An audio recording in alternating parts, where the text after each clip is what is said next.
What's going on, everybody? Bulldog Gaming here, coming to you from the truck. Welcome back to the channel. Hope everybody enjoyed the little snippet videos that I uploaded late last night from the Nexar dash cam, my 30-day review that I am doing on it.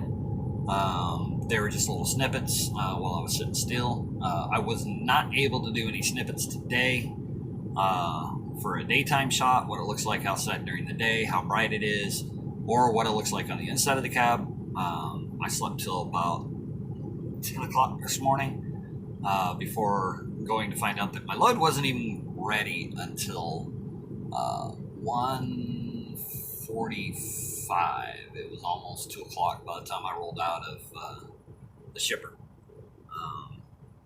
That's why it's nighttime.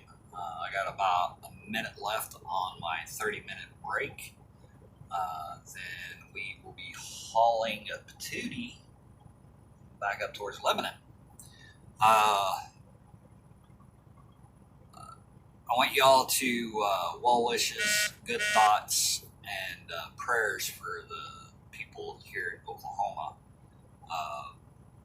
There was 2 fatalities during a tornado earlier today. I don't know the full extent, but it was down in Marshall County here in Oklahoma. So, well wishes, good thoughts, prayers. It's always sad to hear the loss of life, especially during the crazy time that we're in right now.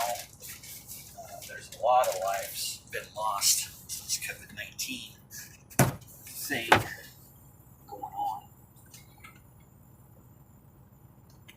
as is some craziness that I heard about out of Canada. Blew my mind when I heard about it, but thoughts and prayers to all those involved up there. I don't know the full extent of that either. But so far so good. I have recorded every single trip going and coming from shipper and receiver.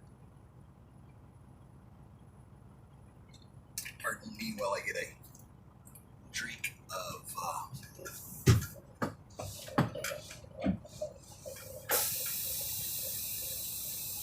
Gatorade real quick.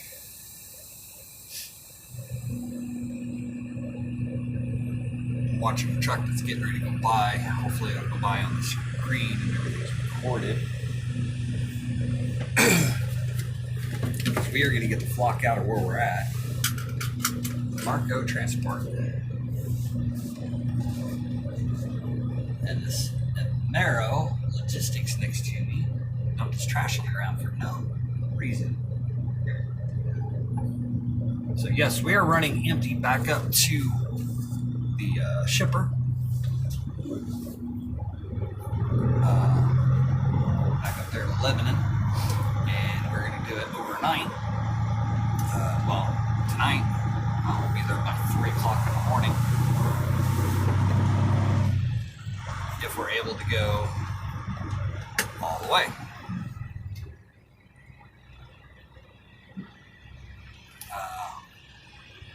Which is the plan.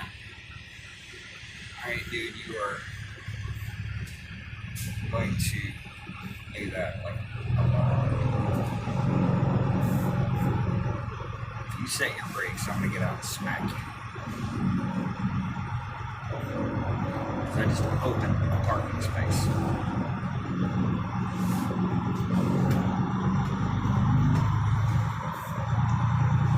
Okay, I'm not going to actually get out and smack you. That's just figurative speech.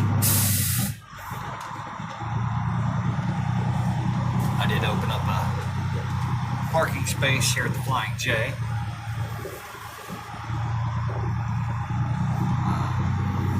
For that gentleman to go back around and go get it.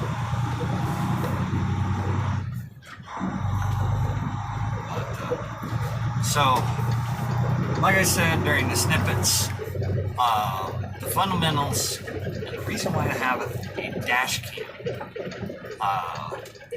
Dash cams are not just for commercial motor vehicles. They're not, and I just ran that light. And I got it on camera. Had me. But dash cams are not just for us that drive commercial motor vehicles. They're for everybody. And one of the biggest benefits of having a dash cam is if you're ever in an accident. You'll have access to the scene. What was all involved, and actually prove innocence if you're not at fault, especially if somebody T-bones you and going through an intersection. Another big benefit of having a dash cam is, say you're in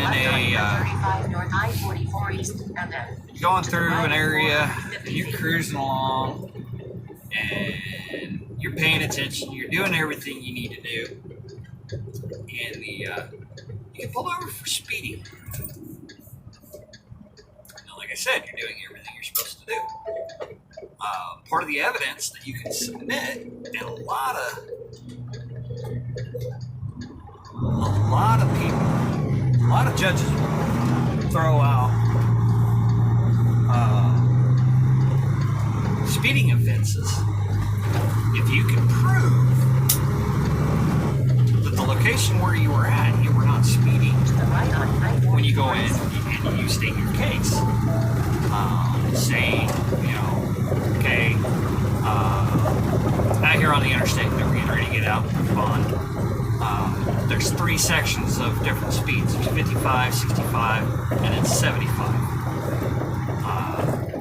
And I get pulled over for doing 65 and 50. He says I'm doing 65, and he clocked me doing it in the 55. Well, some dash cams, like the Nexar, actually tell me how fast I'm going when I review the footage to the video. It'll say average speed and then current speed, and then all you got to do is show the judge, hey, this was my current speed at between this milepost and this milepost.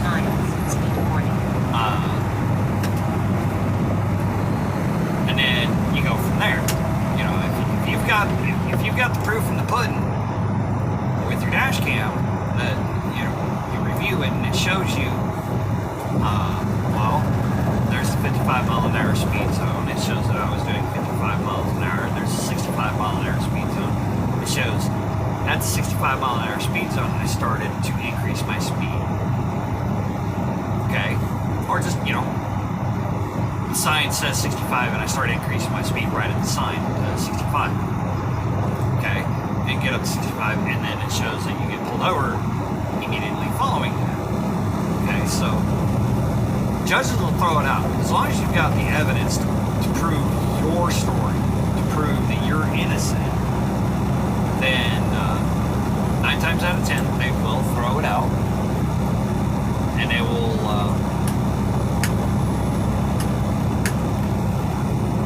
let you go on about your merry way. I actually found this out. I got pulled over. It's been a couple years ago. I got pulled over on the other side of Oklahoma City. I was on the back roads that I used to run going between Oklahoma City and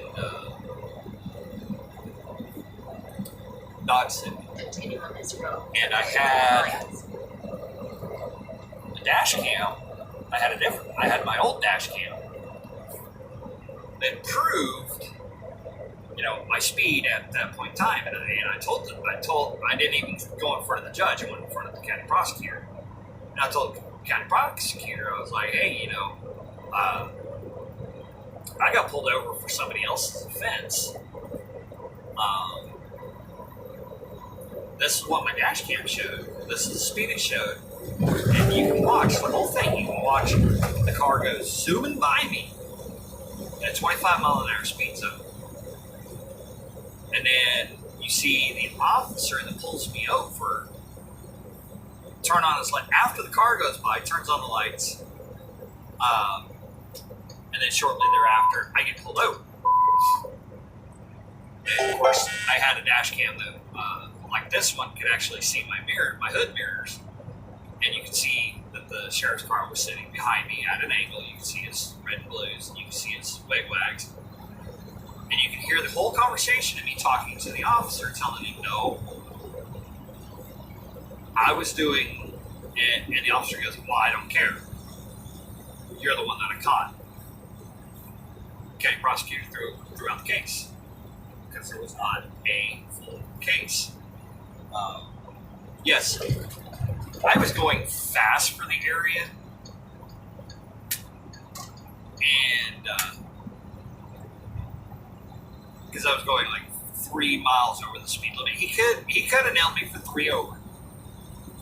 As it was, he wanted to give me the ticket that the car did. Well, I also had the tag number on the dash cam. So off of the dash cam, the county prosecutor took the tag number and issued a warrant and issued a subpoena and issued a citation. So, lo and behold, I got off. I got let go. I went about my business and never had anything put on my license about it. So, that's one of the fundamentals of having a dash cam.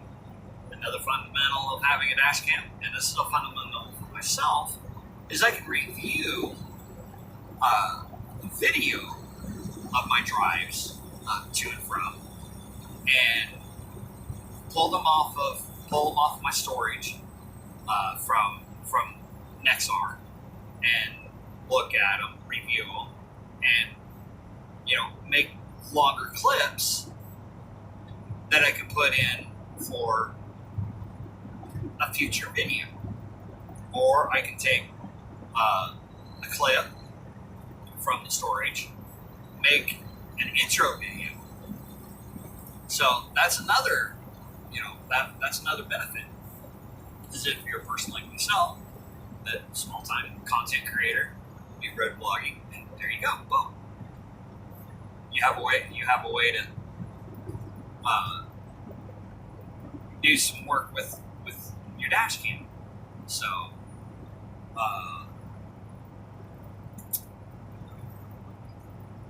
it's another reason why I got the dash cam, other than the fact that I'm doing a product review.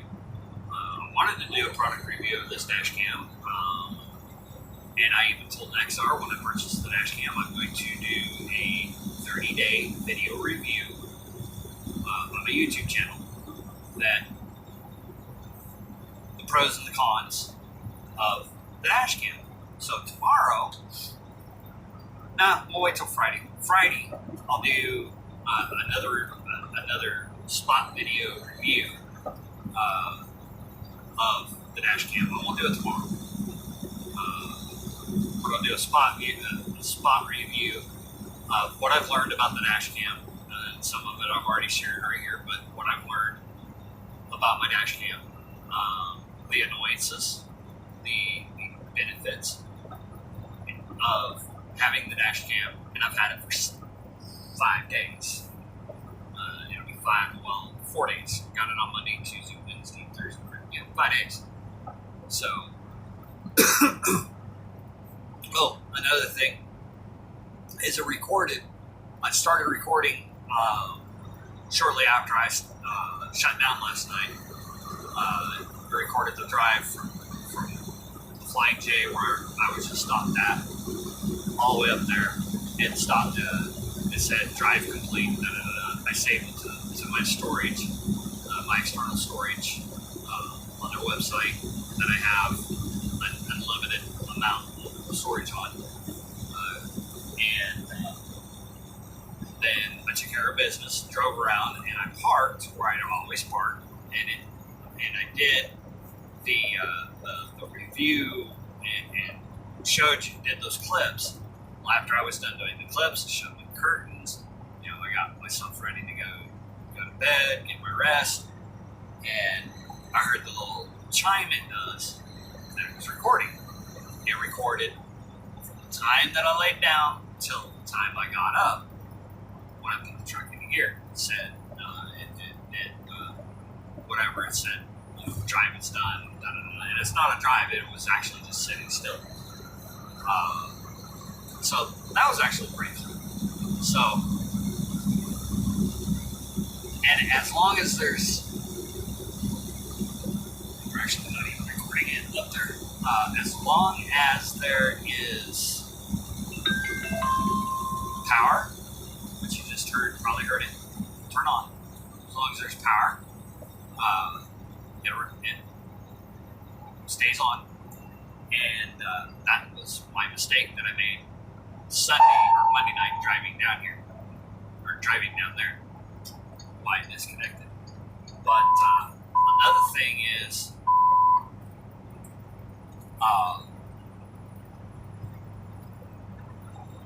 if there's a slight movement that makes the truck move, like me rolling over in the bump, it jargles the camera enough, it will turn on and it'll record for a period of time. So I wished I would have had this dash cam back when I got backed in 2-3 times, or even earlier on in my original truck that I started off with with this company. When it showed everything, and I would have had all the information I would have needed. So, fortunately, my first truck, 479, they put a dash cam in after the initial incident down in Houston, which involved Mother Nature. So, I want to welcome all new subscribers. If you're new to the channel, this is the first video you've seen here on the channel, and you want to see more, hit that subscribe button. If you like what you see, hit that like button, and leave a comment down in the comment section down there. If you have any questions, feel free to ask. I usually try to answer the questions within 24 hours of you posting a comment or a question. If you want to follow along, like I said, I'm doing a 30-day review of the Nexar dash cam with Halo Cam, which is the interior view where it sees me. And that's another thing. Before I go any farther, that's another thing, is a lot of people don't like inward-facing dash cams.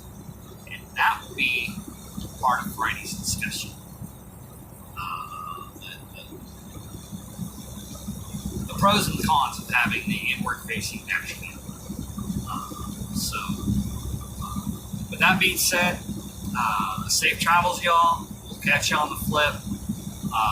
And I will give you guys an update about my phone, what my carrier says tomorrow morning. I contacted them a little while ago to find out why I'm having connectivity issues when I'm in where the shipper's at.